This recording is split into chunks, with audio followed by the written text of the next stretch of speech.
সকাল সন্ধ্যার বিশেষ ওজিফা। কোরআন ও হাদিসের রত্ন ভান্ডার। সূরা হাশরের শেষ 3 আয়াত পাঠের ফজিলত ও নিয়ম। অর্থাৎ আজকের এই ভিডিওতে আমরা সূরা হাশরের শেষ 3 আয়াত সহি শুদ্ধ করে শিখব। কিভাবে পড়ব, কি আমল, কি ফজিলত, এই বিষয়গুলো জানব। তো অবশ্যই আজকের এই ভিডিওটি সম্পূর্ণ দেখবেন, একটু রাখবেন না।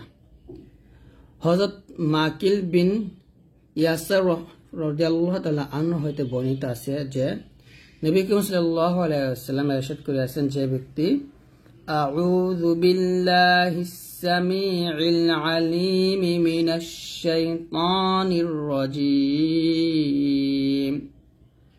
এটা সহ সকালে 3 বার পড়িবারকে, এটা সকালে 3 বার পড়িবে। অতঃপর সূরা হাশরের শেষ 3 আয়াত একবার তেলাওয়াত করিবে।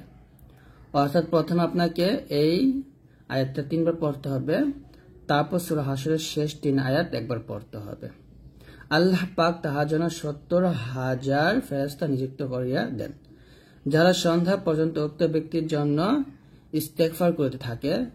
যদি সে দিন তাহার মৃত্যু হয়, তাহা হইলে সে ব্যক্তি শহীদা বা শহীদি মৃত্যু লাভ করিবে। এরূপ ভাবে যে ব্যক্তি সন্ধ্যায় উহা উক্ত নিয়মে পাঠ করিবে, সে ব্যক্তি যদি সন্ধ্যায় মারা যায়, তাহলে সে কিন্তু শহীদের মর্যাদায় পাবে। অর্থাৎ 70,000 ফেরেশতা তাহার জন্য ইস্তেগফার করিতে থাকিবে, এবং সে ব্যক্তি যদি রাত্রিবেলায় মৃত্যুবরণ করে, তাহা হইলে সেও শহীদি লাভ করবে, অর্থাৎ শহীদি দরজা লাভ করিবে। তো এই হচ্ছে আজকের এই ভিডিও, এই হচ্ছে সূরা হাশরের শেষ 3 আয়াতের ফজিলত। তো এখন আমরা সূরা হাশরের শেষ 3 আয়াত শেখার চেষ্টা করব। আপনারা সূরা হাশরের শেষ 3 আয়াত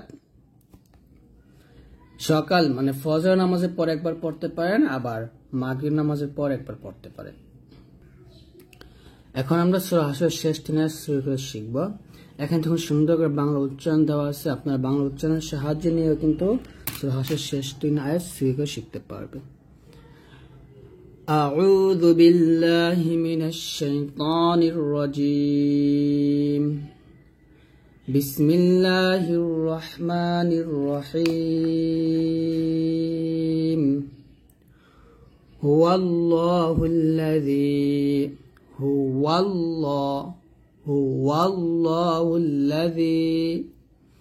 لا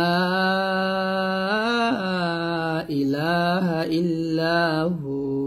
আমরা এক টান দেব একসাথে। হুয়াল্লাহু আল্লাযী লা ইলাহা ইল্লা হু। আবার হুয়াল্লাহু আল্লাযী লা ইলাহা ইল্লা হু। আবার বলেন, হুয়াল্লাহু আল্লাযী লা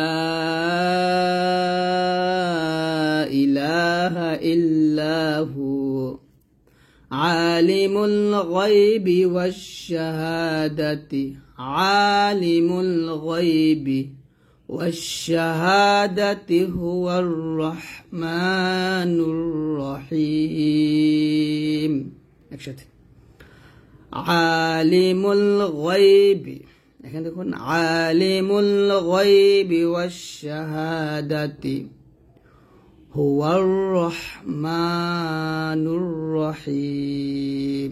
একসাথে পড়ি, আলিমুল গায়বি ওয়াশ শাহাদাতি হুয়ার রহমানুর রহিম।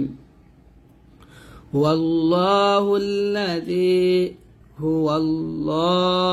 আল্লাযী লা ইলাহা ইল্লা হু। হুয়াল্লাহু আল্লাযী লা ইলাহা ইল্লা হু আল মালিকুল কুদ্দুসুস সালামুল Mominul الملكul Quddusus Salamul Mu'minul Muhaiminul Azizul Jabbarul Muhaiminul Azizul, আবার বলেন আল মালিকুল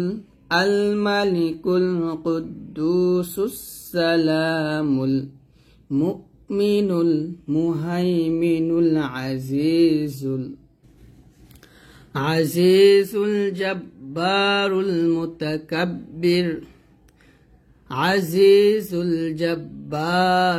মুতাকাব্বির সিন বা পেশ সুব এখন অবশ্যই কলকল করবেন সুবহানাল্লাহি আম্মা ইউশরিকুন সুবহানাল্লাহি আম্মা ইউশরিকুন আবার সুবহানাল্লাহি আম্মা ইউশরিকুন হুয়াল্লাহুল খালিকুল বারিউল মুসাউউরু লাহুল আসমাউল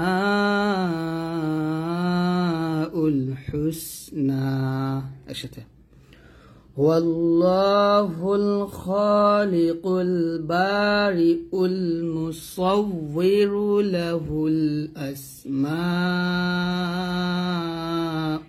হুসনা ইউসাব্বিহু লাহু ইয়া পেশ ইউ ইউসাব্বিহু লাহু মা ফিস সামাওয়াতি ওয়াল আরদ ইউসাব্বিহু লাহু মা ফিস সামাওয়াতি ওয়াল আরদ ওয়া হুয়াল আজিজুল হাকীম وهو العزيز الحكيم আবার বলি هو الله الخالق البارئ المصور له الأسماء الحسنى يسبح له ما في السماوات والأرض وهو العزيز الحكيم